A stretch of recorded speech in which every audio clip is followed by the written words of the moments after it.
the comment on the screen plays into what you just said. Jim Knowles is going to rue the day that he said, that we've got 5 or 6 big plays baked into this defense, and that's just kind of the way it is. That's become his calling card of sorts, not for him personally, but for the fan base, kind of throwing that back in his face.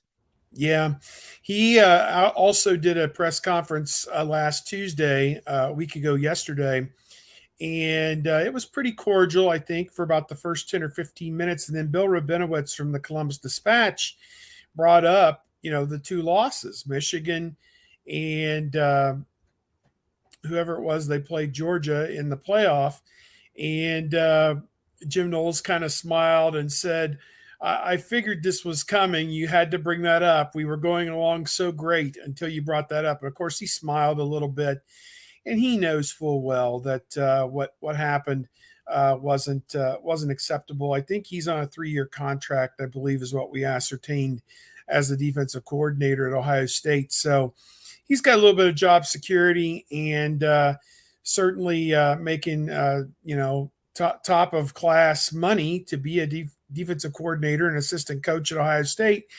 And now he's got to back that up, and he's got to earn that money. And as I said, there's no reason to believe why they can't do it. When you look at it individually and collectively, there have been upgrades.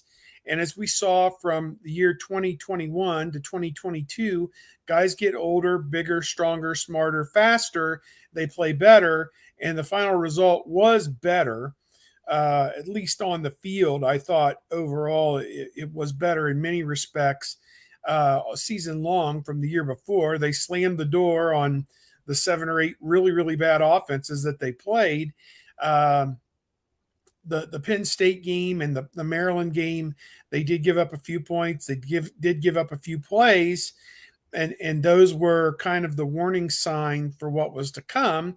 Obviously against Michigan with the 5 long touchdowns in that game, and then certainly the Georgia game where they just, when the game was on the line, they could not get the stops they needed to get off the field. So, and Georgia was able to pull it out late. So, to me, it's going to be better. How much better? We can't say. We don't know. It's got to be put on the field.